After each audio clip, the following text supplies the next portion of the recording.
Bonjour, nous sommes le vendredi 3 mars 2017. Alors la semaine dernière, vous vous souvenez, j'ai parlé longuement j'ai fait un bilan de 10 ans de blog, et le bilan était dans l'ensemble positif. Voilà, c'est pour ça que je suis toujours là et que nous sommes toujours là. Le blog existe toujours malgré la perte de vitesse de la formule dans l'opinion, mais voilà, on continue. Il y a des tas de choses à dire. Le blog peut servir de support à des projets divers, ce qui sera le cas, enfin je l'espère, dans l'avenir, comme il a déjà été dans le passé. Et donc on continue. Alors aujourd'hui, je vais reparler un petit peu de l'actualité. Je serai beaucoup moins long, certainement, que la semaine dernière. Qu'est-ce qu'on a appris hier soir? On a appris que M. Jeff Sessions, ministre de la Justice, avait menti au moment où il passait devant une commission qui devait décider si oui ou non il allait être nommé au poste d'Attorney General, ministre de la Justice aux États-Unis. Et quand on lui a posé la question de savoir s'il avait eu des contacts avec des représentants du gouvernement russe pendant la campagne, il avait dit non. Et puis voilà, les fichiers sont sortis et en fait c'est pas le cas. Alors il nous a répondu que c'était en tant que gouverneur et donc il avait mal compris la question quand on la lui posait. Il avait compris que c'était en tant que représentant de la campagne, comme membre de la campagne, monsieur Trump. Bon, ça présente assez mal quand même pour un ministre de la Justice. Alors, on a les démocrates, certains ont demandé sa démission. D'autres, y compris des républicains, ont demandé qu'il se récuse en tout cas de l'enquête sur les rapports entre l'équipe de M. Trump et la Russie pendant la campagne électorale.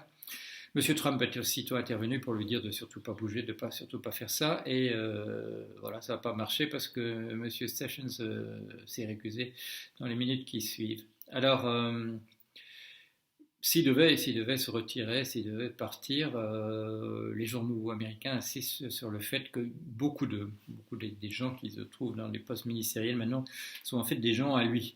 C'est un personnage qui a eu des problèmes autrefois pour avoir tenu des propos racistes, mais enfin bon, ce genre de choses n'est évidemment pas exceptionnel dans l'équipe de M. Trump. Alors, qu'est-ce qui se passe? En fait, l'étau se resserre.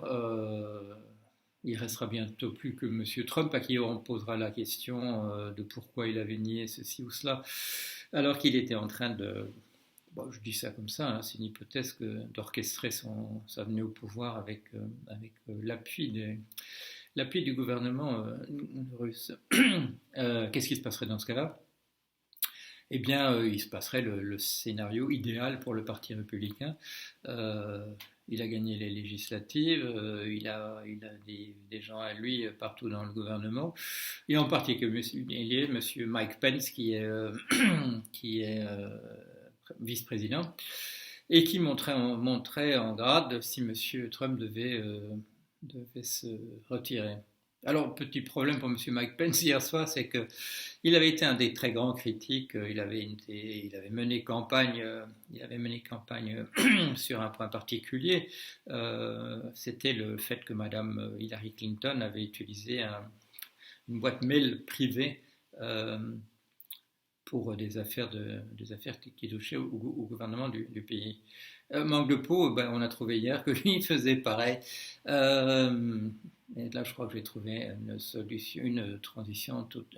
J'ai une transition toute trouvée vers le fait de parler de la France. Les gens qui font des grandes croisades sur un point particulier et puis dont on s'aperçoit que justement, en fait, ils ne sont pas tout à fait clairs eux-mêmes sur ce point précis. Alors, on pense surtout à M. Cahuzac à une époque qui menait croisade contre la fraude fiscale. Alors, nous avons un exemple aussi de Père Lavertu qui, dès que des informations sortent un petit peu, on voit des problèmes. Alors, ce qui est intéressant, c'est de M. Fillon que je parle, c'est qu'il a tenu hier des propos séditieux, ou avant-hier. quand il a fait sa conférence de presse, c'était avant-hier, des propos séditieux. Alors, comme le mot m'est venu à l'esprit, je suis allé revoir la définition. Eh bien, oui, voilà, ce sont des appels à l'insurrection, ce sont des appels à mettre en cause le fonctionnement de l'État.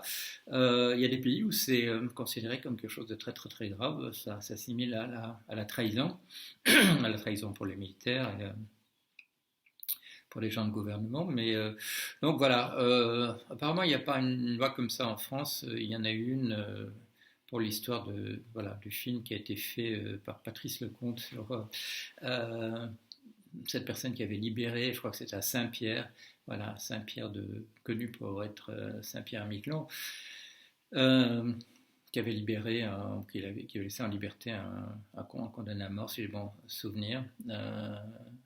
Film dont j'ai gardé un excellent souvenir, je vous le recommande. Voilà. Donc sédition, mais quand même sédition, ça se fait pas. Hein. On fait pas ça. Si, quand on est dans un parti d'extrême droite peut-être, ou voilà, on appelle ou éventuellement l'extrême gauche dans des circonstances particulières. Mais quand on fait partie de ce qu'on appelle la droite civilisée, bon, on n'appelle pas au renversement du gouvernement, au renversement des institutions. Et heureusement, il y a beaucoup de gens autour de M. Fillon qui l'ont compris et qui se sont retirés hier de sa campagne.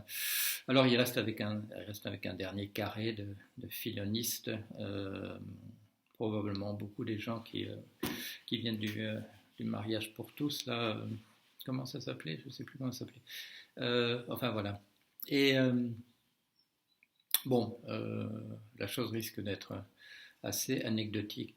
Le problème, c'est que tout ça continue à alimenter l'image tous pourris qui, dans des temps difficiles, encourage les électeurs à voter pour des populistes de droite. Vous savez que je fais toujours la distinction quand même. J'ai une bonne opinion du peuple. Alors de quoi parler d'autre? Eh bien, j'ai un problème, c'est que depuis quelques mois, et pour quelques mois encore, je travaille sur deux projets qui demandent un effet de surprise. Et donc je ne peux pas tellement en parler ou de manière très, très, très indirecte, donc je dois être extrêmement allusif, et donc j'ai fait déjà quelques allusions ici et là, mais je ne peux pas en parler parce que voilà, c'est des choses d'abord qui demandent à sauter quelques obstacles, et puis les obstacles ne sont pas nécessairement à sauter, et qui demandent aussi du timing, voilà, mais un certain effet de surprise. Alors quoi encore? J'ai eu une nouvelle intéressante sur la traduction en chinois de Le dernier qui s'en va éteindre la lumière. Je sais depuis ce matin la date de parution. Alors voilà, ce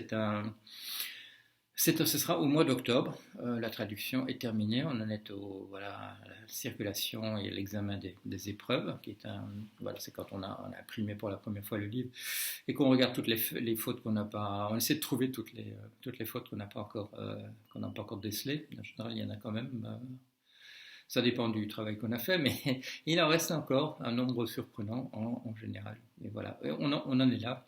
Et pour moi, c'est important parce que vous l'avez compris, si vous voyez déjà des petits bouts de chapitres de Qui étions-nous, qui est mon prochain livre, je m'intéresse tout particulièrement à la Chine, vu cette opinion, qui est une opinion qui paraît tout à fait raisonnable, que c'est le seul pays en ce moment qui prend au sérieux la menace d'une extinction de l'être humain, et donc on n'est pas en Chine dans un fatalisme dépressif comme on est par exemple chez nous. Et donc voilà, c'est important pour moi de savoir comment mon livre est reçu. Alors le fait de connaître la date, ça me permet de moduler ce que je fais. Ce que je fais, en matière de chapitres, vous le voyez, pour le moment je suis sur... Je parle de cette taxe robot puisqu'on en parle beaucoup dans l'actualité. Ce n'est pas essentiel pour traiter la question de l'extinction de l'humanité. Mais enfin bon, on me pose beaucoup de questions là-dessus et j'y réponds. Il va y avoir un très long entretien dans Télérama. Il y aura une partie dans la partie imprimée, voilà, dans la version imprimée de Télérama, mais il y aura un très long entretien dans la partie en ligne. Voilà, je vous tiendrai au courant quand ça sort. Alors, en plus de la taxe robot, ben, je planche voilà, sur une question que je connaissais bien autrefois et sur laquelle on m'interroge beaucoup maintenant, c'est l'intelligence artificielle. Et heureusement, j'avais continué à m'informer sur l'actualité. Et j'ai participé, vous étiez quelques-uns d'ailleurs, qui regardaient le blog, vous étiez quelques-uns à Paris Diderot. C'était quoi? C'était mardi, quand il y a eu cette discussion intéressante sur l'Anthropocène. Ça m'a donné des idées aussi. Et ça, l'Anthropocène, comme l'intelligence artificielle, ça fait vraiment partie des questions à traiter dans un livre qui s'appelle Qui étions-nous? Et vous allez voir, dans les semaines qui viennent, je vais continuer à sortir des réflexions sur l'intelligence artificielle. D'ailleurs, le premier papier que j'avais fait, je lui avais montré que ce serait dans une série. Je lui avais mis un numéro 1. Et je vais vous aussi écrire dans les jours qui viennent ma petite réflexion sur cette notion d'anthropocène, parce que ça nous dit comment nous nous situons dans la nature, notre représentation de où nous nous trouvons du côté occidental, en pensée occidentale, au sein de la nature. Ce que nous produisons qui n'est pas du biologique, pourquoi est-ce que nous l'appelons de l'artificiel, pourquoi est-ce que nous le dénigrons, tout ça apparaît dans cette idée d'anthropocène. Autre idée bien sûr qui est centrale, c'est ce qu'on appelle la capacité de charge d'une espèce. C'est sa capacité à épuiser ou ne pas épuiser son environnement. Voilà, cette semaine, un peu plus court, carrément plus court. J'ai évoqué quelques problèmes. Je vous retrouve, j'espère, la semaine prochaine. Voilà, au revoir.